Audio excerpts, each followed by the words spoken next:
Pada hari pertama tahun 2025, 9 negara telah resmi bergabung dengan aliansi BRICS, mendapatkan status negara mitra dan menjadi memenuhi syarat untuk perjanjian perdagangan investasi dan bahkan dukungan geopolitik.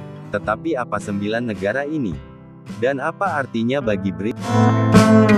Selain itu, kita juga akan membahas bagaimana NATO bisa hancur. Dalam beberapa tahun terakhir muncul sebuah prediksi yang cukup mengerikan, mengenai kemungkinan kehancuran dari organisasi besar ini, dan bagaimana China, di tengah situasi perdagangan malah beternak ribuan kelabang. Untuk apa sebenarnya mereka ternak ribuan hewan yang berbisa ini?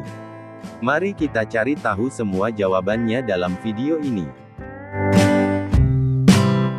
Bagaimana jika negara-negara ingin mengantongi keuntungan yang didapat dengan bergabung dengan BRICS, tetapi tidak benar-benar ingin bergabung dengan organisasi tersebut?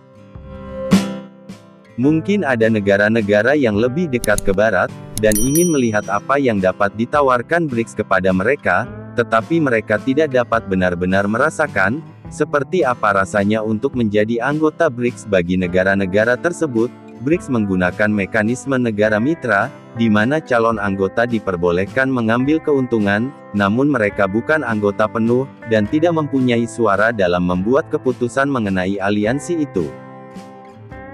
Ini adalah strategi jenius yang telah membawa hasil untuk BRICS. Pada hari pertama tahun 2025, 9 negara telah resmi bergabung dengan aliansi BRICS, mendapatkan status negara mitra dan menjadi memenuhi syarat untuk perjanjian perdagangan investasi dan bahkan dukungan geopolitik. Tetapi apa 9 negara ini? Dan apa artinya bagi BRICS? Tepat di hari pertama tahun 2025, BRICS telah resmi mengintegrasikan 9 negara mitra ke dalam kerangkanya, menandai langkah transformatif dalam perkembangannya. Namun 9 negara ini bukanlah anggota baru yang memiliki status sama dengan Cina, India, Rusia, Brazil, dan Afrika Selatan. Lebih baik memahami bahwa Anda harus tahu bagaimana program penjangkauan BRICS bekerja. Negara-negara terkemuka dalam BRICS tahu bahwa dunia mengikuti tatanan global yang berakar lebih dalam yang saat ini dipimpin oleh negara-negara Barat. Oleh karena itu, meskipun negara-negara baru ingin bergabung, mereka harus berhati-hati untuk tidak membuat Amerika Serikat memusuhi mereka. Namun ini akan membuat sekutu Barat selalu terikat dengan Barat. Untuk mengatasi hal ini, BRICS meluncurkan mekanisme negara mitra yang berfungsi di bawah inisiatif BRICS Plus.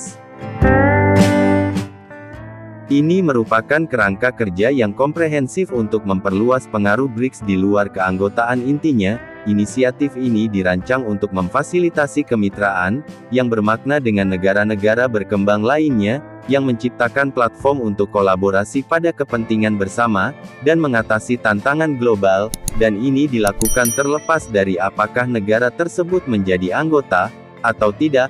Namun untuk memenuhi syarat, negara-negara tersebut harus menerima status negara mitra secara langsung. Jika negara-negara tersebut mengetahui bahwa menjadi anggota penuh akan membawa mereka mendapat lebih banyak keuntungan, mereka bisa melanjutkan dengan meminta keanggotaan penuh. Namun jika mereka merasa lebih baik ketika mereka hanya bersekutu dengan Barat, mereka bisa saja melepaskan status mitra BRICS tersebut.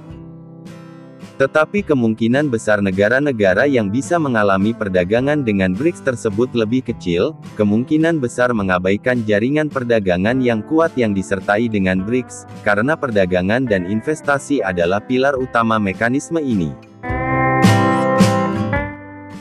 Negara-negara mitra dapat terlibat dalam proyek-proyek dan perjanjian bersama dengan negara-negara anggota BRICS, yang difasilitasi sebagian oleh Bank Pembangunan Baru. Bank ini menyediakan pendanaan untuk proyek-proyek infrastruktur dan pembangunan berkelanjutan di negara-negara non-anggota, meningkatkan pertumbuhan regional dan konektivitas. Negara-negara mitra juga dapat berpartisipasi dalam upaya-upaya untuk mereformasi lembaga-lembaga tata kelola global, seperti PBB, IMF, dan Bank Dunia, bertujuan untuk representasi yang lebih seimbang dan keadilan bagi negara-negara berkembang. Keselarasan ini memastikan bahwa BRICS dan mitranya secara kolektif mengadvokasi kebutuhan global. Tetapi apa saja negara-negara baru yang telah menjadi mitra resmi BRICS? 9 negara tersebut adalah Belarus, Bolivia, Indonesia, Kazakhstan, Kuba, Malaysia, Thailand, Uganda, dan Uzbekistan. Tonggak sejarah ini mengikuti KTT BRICS Oktober tahun 2024 yang diadakan di Kazan, Rusia, di mana keputusan untuk memasukkan negara mitra diselesaikan. Status negara mitra memberikan negara-negara ini partisipasi permanen dalam sesi khusus BRICS.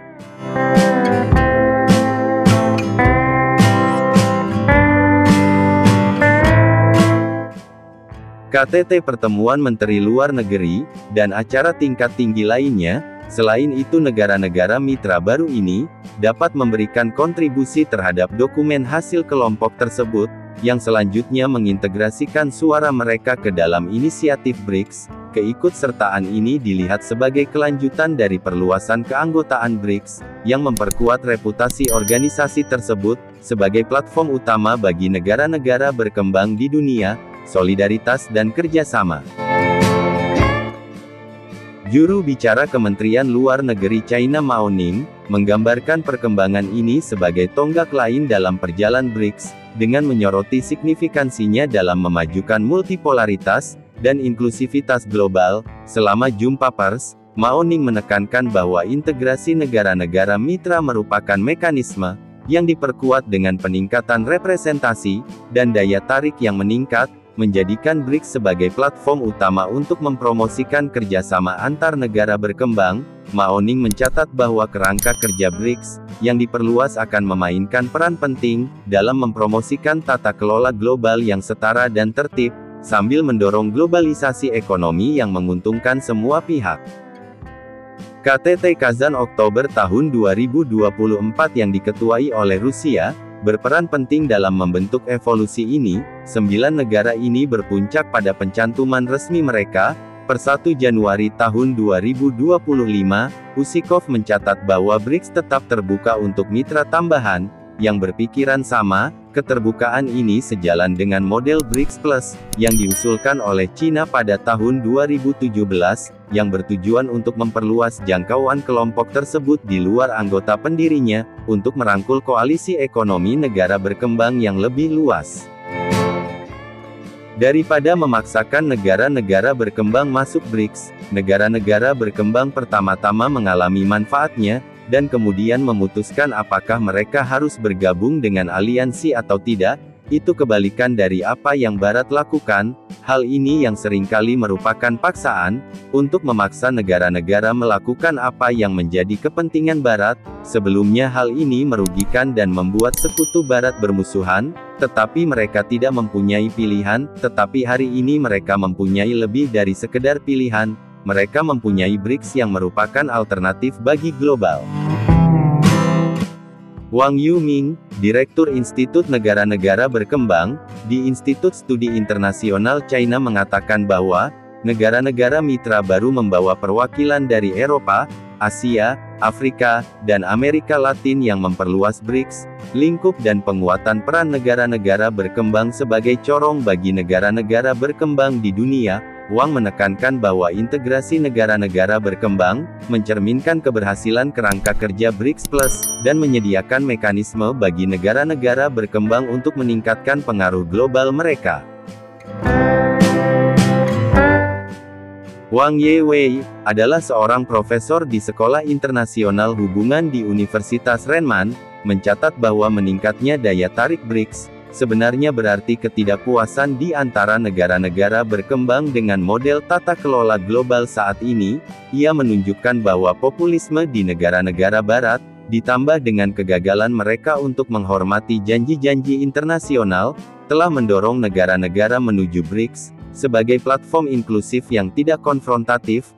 Ia lebih lanjut menyoroti bagaimana sanksi Barat terhadap Rusia, telah mengungkapkan persenjataan alat ekonomi oleh Amerika Serikat dan sekutunya, mendorong banyak negara untuk mencari alternatif yang sejalan dengan prinsip-prinsip pembangunan bersama, dan kedaulatan BRICS. Mengingat apa yang dicapai BRICS tahun lalu, kemungkinan besar pada akhir tahun 2025, BRICS akan membangun tatanan dunia yang sama sekali berbeda. salah satu perkembangan paling signifikan tahun lalu adalah perluasan keanggotaan BRICS dari aliansi 5 negara yang berubah menjadi BRICS, ditambah dengan menyambut beberapa anggota baru. Momentum daya tarik BRICS terus meningkat. Pada bulan September, Presiden Rusia, Vladimir Putin, mengumumkan bahwa 34 negara sebelumnya telah menyatakan minatnya bergabung dengan blok tersebut. Di antara mereka yang ada dalam daftar tunggu adalah negara-negara termasuk Malaysia,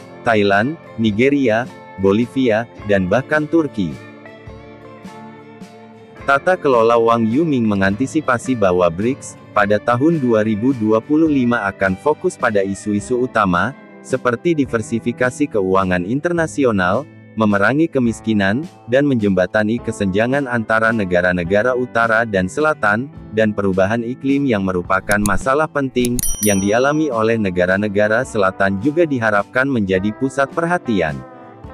Peran Cina dalam BRICS tetap menjadi sentral, baik secara ekonomi maupun strategis karena ekonomi terbesar di blok tersebut. China tidak hanya memiliki kekuatan pasar yang besar, tetapi juga kemampuan teknologi mutakhir. Wang Yiwei menyoroti kekuatan Cina dalam kecerdasan buatan, digitalisasi, teknologi hijau, dan bidang teknologi tinggi lainnya, sebagai kekuatan teknologi yang setara dengan Amerika Serikat. Tidak hanya itu, China juga membawa inisiatif Belt and Road yang telah ditandatangani oleh 150 negara. Kemampuan ini sangat menarik bagi anggota BRICS yang ingin memanfaatkan keahlian China untuk pertumbuhan dan inovasi kolektif. Lebih jauh lagi, Rusia dipercayakan untuk meluncurkan mata uang dan sistem pembayaran baru di bawah bendera BRICS, yang dapat menawarkan perlindungan dari sanksi. Semua ini menjadikan BRICS sebuah aliansi yang negara-negara termasuk Sekutu Barat, setidaknya ingin mengujinya daripada meninggalkan Barat sepenuhnya, dan bergabung dengan negara-negara BRICS. Sekarang sudah punya pilihan untuk bergabung dengan BRICS, sebagai negara mitra dan mendapatkan pengalaman langsung dari tatanan dunia baru, yang dirancang di dalam BRICS, telah memberikan kejutan dengan menambahkan 9 negara mitra baru pada hari pertama tahun 2025, kemungkinan besar mitra dan negara anggota BRICS akan secara signifikan tahun ini. NATO, sebuah organisasi yang didirikan pada tahun 1949, sebagai aliansi militer untuk pertahanan kolektif terhadap potensi ancaman Uni Soviet, telah menjadi pilar stabilitas dan keamanan Eropa dan Amerika Utara selama lebih dari 7 dekade. Akan tetapi, dalam beberapa tahun terakhir muncul sebuah prediksi yang cukup mengerikan mengenai kemungkinan kehancuran dari organisasi besar ini. Salah satu prediksi yang mencuri perhatian dunia adalah ramalan dari Philip Payson O'Brien, seorang profesor di Universitas Sains Skotlandia. Pada September tahun 2023, O'Brien menyatakan bahwa NATO mungkin akan bubar pada tahun 2025. Dia mengaitkan prediksinya dengan perpecahan yang semakin dalam antara Amerika Serikat dan Eropa, terutama karena dipicu oleh dinamika politik internal di Amerika Serikat, serta dampak dari Perang Rusia-Ukraina. Perang Rusia-Ukraina yang dimulai pada tahun 2022, telah menjadi ujian berat bagi keutuhan NATO, meskipun aliansi ini menunjukkan solidaritas dalam menghadapi serangan dari Rusia, namun ketegangan internal tetap muncul, terkait respon yang tepat dan tingkat dukungan yang harus diberikan kepada Ukraina. Beberapa anggota NATO seperti Turki, menunjukkan sikap yang berbeda dalam kebijakan luar negerinya, yang hal ini menambah kompleksitas dinamika internal aliansi. Selain itu, ancaman dari Rusia jelas menjadi faktor yang memicu diskusi tentang masa depan dari NATO. Pada Mei tahun 2022, Dmitry Rogozin, Kepala Badan Antariksa Rusia, menyatakan bahwa Rusia dapat menghancurkan negara-negara anggota NATO hanya dalam waktu 30 menit jika terjadi perang nuklir. Pernyataan ini menambah ketegangan dan tantangan yang dihadapi oleh NATO dalam mempertahankan persatuan serta efektivitasnya. Kehancuran NATO kini semakin tampak nyata di depan mata. Kehancuran ini tentu saja tidak bermakna bubarnya NATO secara resmi, di mana negara-negara yang tergabung di dalamnya sepakat untuk bubar, dan membentuk aliansi baru atau kembali fokus pada pertahanan masing-masing. Kehancuran ini lebih mengarah kepada arti bahwa, NATO telah kehilangan pengaruh dan relevansinya di dunia internasional, di mana negara-negara anggota tidak lagi melihat NATO sebagai organisasi yang efektif dalam menghadapi ancaman global, disebabkan munculnya kekuatan-kekuatan baru yang menggeser dominasi NATO. Kehancuran ini juga bermakna sebagai kondisi di mana NATO telah rapuh, dan kehilangan sebagian fungsinya, yang disebabkan oleh perselisihan antar anggota yang tidak terselesaikan, atau perbedaan pandangan yang cukup tajam tentang strategi dan tujuan NATO.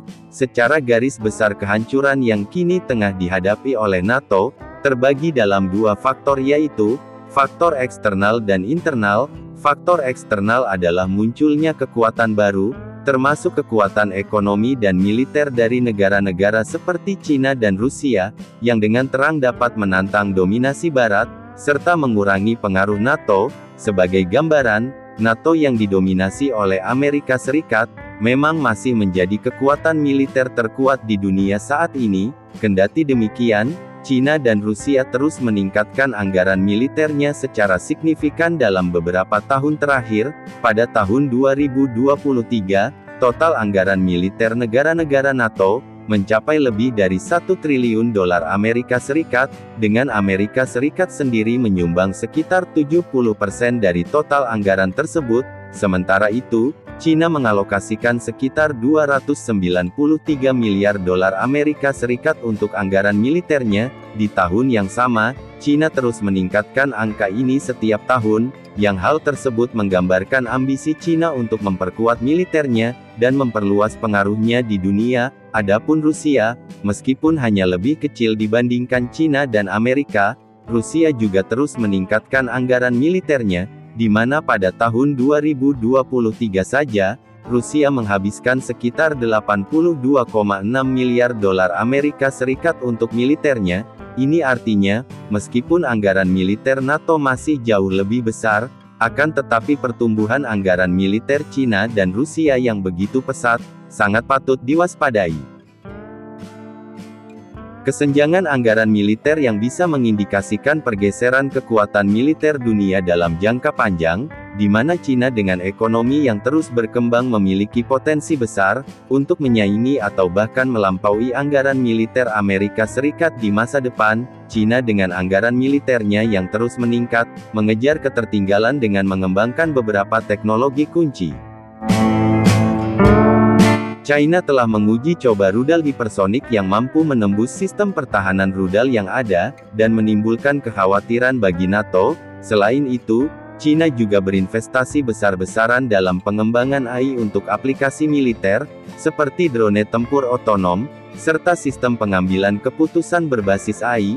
Adapun Rusia, meskipun terkena sanksi, masih mempertahankan keunggulan di beberapa bidang. Rusia memiliki gudang senjata nuklir terbesar di dunia, yang menjadi faktor pencegah yang signifikan. Mereka juga memiliki sistem pertahanan udara S-400 yang canggih, yang mampu menembak jatuh pesawat tempur serta rudal musuh. Peningkatan kekuatan militer Cina dan Rusia, tentu saja memiliki potensi besar untuk menantang dominasi NATO, dan mengikis pengaruhnya di dunia.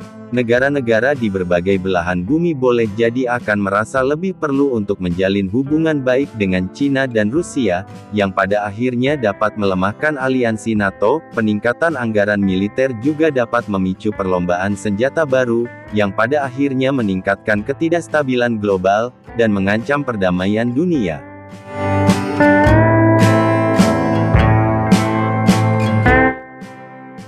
Selain karena munculnya kekuatan baru, baik dalam sektor militer dan ekonomi, kehancuran NATO dapat pula dipicu oleh perubahan landscape ancaman global, misal ancaman terorisme, perubahan iklim, serta perang cyber, yang membuat NATO kurang relevan, karena fokus awal mereka adalah pertahanan konvensional. Hal ini diperparah dengan pergeseran aliansi global, di mana negara-negara yang selama ini mungkin bergantung kepada NATO, mulai membentuk aliansi baru berdasarkan kepentingan ekonomi atau regional, yang hal ini jelas mengurangi ketergantungan mereka kepada NATO. Salah satu contoh paling nyata adalah BRICS, yang saat ini telah memiliki 23 negara anggota penuh, dan negara mitra, yang kemudian ditambah dengan sekitar 31 negara, yang menyatakan minat untuk bergabung. Adapun penyebab kehancuran NATO secara internal, salah satunya adalah, karena ketidaksetaraan kontribusi, sebagaimana umum diketahui, bahwa salah satu prinsip NATO Bursaring, yaitu pembagian beban yang adil antar anggota dalam mendukung aliansi, kendati demikian, dalam praktiknya terjadi ketidaksetaraan kontribusi yang signifikan antar anggotanya, baik secara finansial, maupun secara militer. Sebagai gambaran, NATO menetapkan target bagi setiap anggotanya, untuk menghabiskan setidaknya 2% dari PDB mereka untuk pertahanan, namun dalam praktiknya hanya sedikit negara yang memenuhi target ini. Pada tahun 2022 misalnya, hanya 7 dari 30 negara anggota NATO yang mencapai target 2% PDB. Dalam hal ini Amerika Serikat menjadi penyumbang sebagian besar anggaran NATO, dan menanggung beban terbesar dalam operasi militer NATO. Pada tahun 2022 saja, Amerika Serikat menyumbang sekitar 70% dari total pengeluaran pertahanan dari negara anggota NATO, sehingga dengan demikian terdapat kesenjangan yang signifikan dalam kemampuan militer antar anggota NATO. Artinya, beberapa negara memiliki militer yang modern serta canggih, sementara yang lain masih menggunakan peralatan yang sudah tua serta kurang memadai. Negara-negara Eropa Timur seperti Polandia dan negara-negara Baltik, telah meningkatkan pengeluaran pertahanan mereka secara signifikan dalam beberapa tahun terakhir, sebagai respon terhadap ancaman dari Rusia. Namun demikian, kemampuan militer mereka masih terbatas dibandingkan dengan negara-negara NATO lainnya. Dalam hal ini Donald Trump telah berulang kali mengkritik negara-negara NATO, yang tidak memenuhi target pengeluaran pertahanan 2% PDB. Donald Trump bahkan sempat mengancam akan mengurangi komitmen Amerika Serikat terhadap NATO, jika negara-negara lain tidak meningkatkan kontribusi mereka. Dalam hal ini Jerman, sebagai ekonomi terbesar di Eropa, sering menjadi sasaran kritis, karena tidak menghabiskan cukup banyak untuk pertahanan, apalagi di tengah kondisi Jerman yang tengah terpuruk oleh krisis. Meskipun Jerman telah meningkatkan anggaran militernya dalam beberapa tahun terakhir, tetapi angka yang mereka keluarkan masih jauh di bawah target 2%.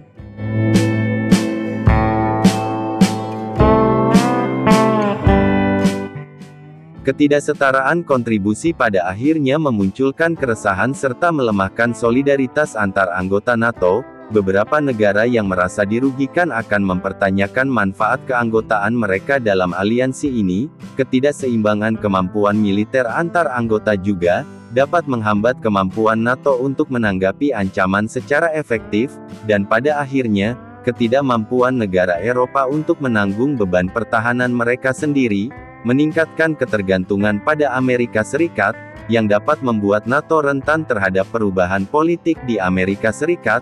Selain ketidaksetaraan kontribusi, ancaman dari dalam terhadap NATO juga muncul dari sikap nasionalisme dan populisme yang meningkat di beberapa negara anggota NATO, yang hal ini dapat melemahkan komitmen mereka terhadap kerjasama internasional dan aliansi. Pemerintahan yang nasionalis cenderung mengutamakan kepentingan nasional di atas kerjasama internasional. Mereka tampak enggan untuk berkompromi atau mematuhi keputusan kolektif NATO. Contohnya Hungaria, di bawah Viktor Orban, sering menentang keputusan Uni Eropa dan mengkritik sanksi terhadap Rusia. Retorika nasionalis dan populis, yang memecah belah dapat mengikis solidaritas kepercayaan anggota NATO. Misalnya beberapa politisi telah mempertanyakan manfaat keanggotaan NATO, dan menyerukan pendekatan yang lebih unilateral terhadap keamanan nasional.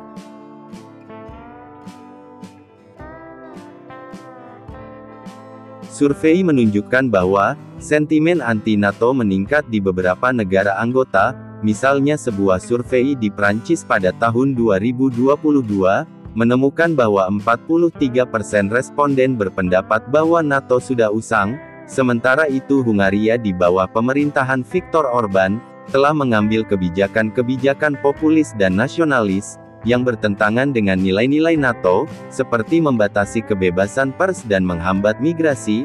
Adapun Partai Hukum dan Keadilan atau PiS yang berkuasa di Polandia, juga dikenal dengan kebijakan populis dan nasionalisnya. PiS setelah mengkritik Uni Eropa dan NATO, dan mengutamakan kepentingan nasional Polandia di atas kerjasama internasional. Adapun partai-partai politik di Italia, seperti Liga Utara dan Gerakan Bintang 5, juga telah menyuarakan sentimen anti-NATO. Ini artinya nasionalisme dan populisme dapat mengurangi komitmen politik dan publik terhadap NATO. Pemerintah yang nasionalis secara terang-terangan lebih mengutamakan kepentingan nasional mereka sendiri, dibandingkan kewajiban mereka terhadap aliansi.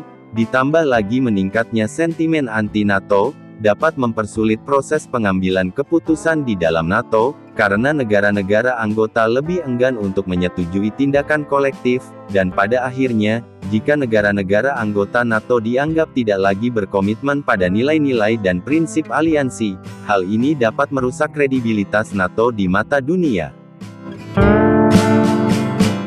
Di tengah konflik dagang Amerika dan China yang semakin memanas, di mana Amerika Serikat yang sibuk mengeluarkan sanksi dan sementara China sibuk mengembangkan industri peternakannya, tanpa terkecuali peternakan hewan yang dianggap mengerikan, atau bahkan dianggap menjijikan, seperti kelabang atau kaki seribu, banyak orang masih takut dengan hewan berkaki banyak ini. Namun orang China telah berhasil mengubah kelabang menjadi sebuah industri yang menjanjikan, dengan keuntungan yang sangat besar dengan nilai ekspor mencapai ratusan juta dolar. Kelabang tidak hanya memenuhi pasar dalam negeri, tetapi juga diekspor ke negara lain, terutama Jepang, Korea Selatan, dan beberapa negara Asia Tenggara, yang mana kelabang dihargai dalam pengobatan tradisional dan masakan. Dalam video ini, mari kita jelajahi bersama, apa yang membuat peternakan kelabang ini begitu menarik, di negara dengan lebih dari 1 miliar penduduk ini.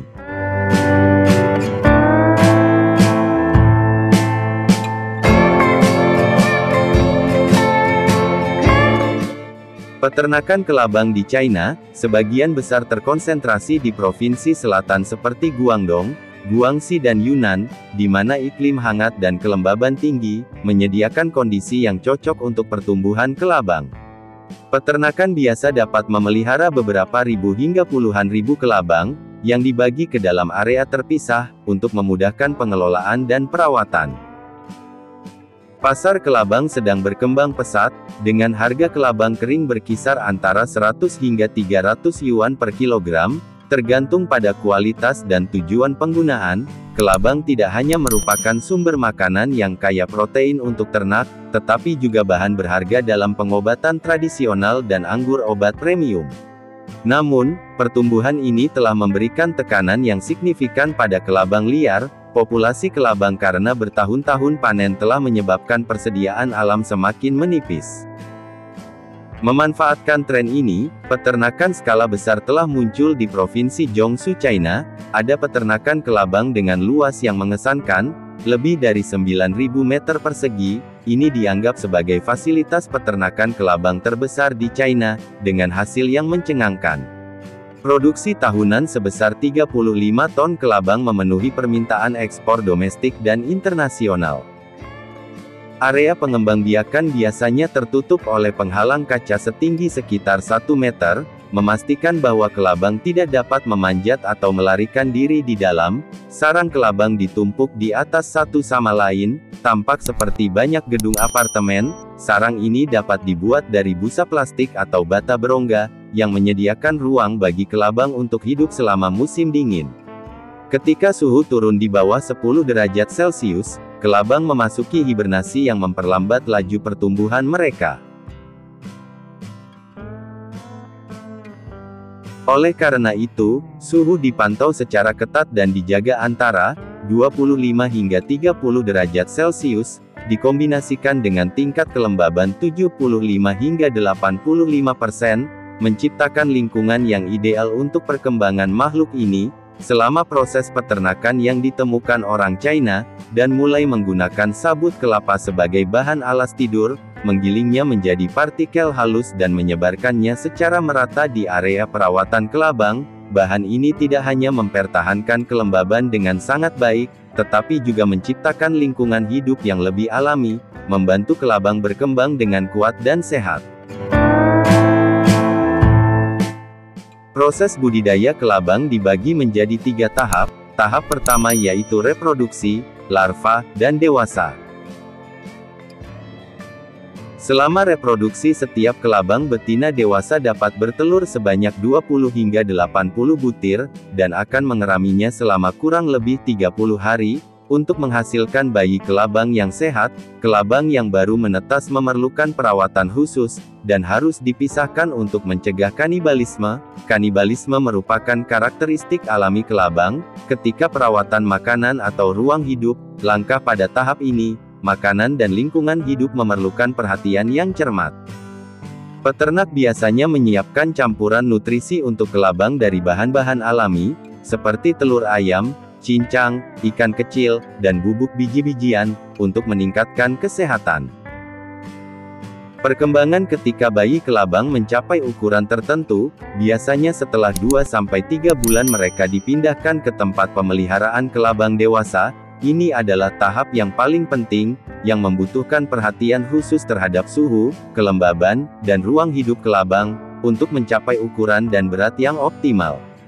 Ketika kelabang mencapai usia dewasa, pola makan mereka beralih ke serangga hidup seperti belalang, kecoa, jangkrik, dan serangga lain untuk menambah protein alami. Ukuran kelabang dewasa dapat mencapai panjang 15 hingga 20 cm, dan berat 10 hingga 15 gram setelah 6 hingga 8 bulan. Setelah itu, peternak memanen dan memilah kelabang berdasarkan kualitas sebelum mendistribusikannya ke berbagai negara.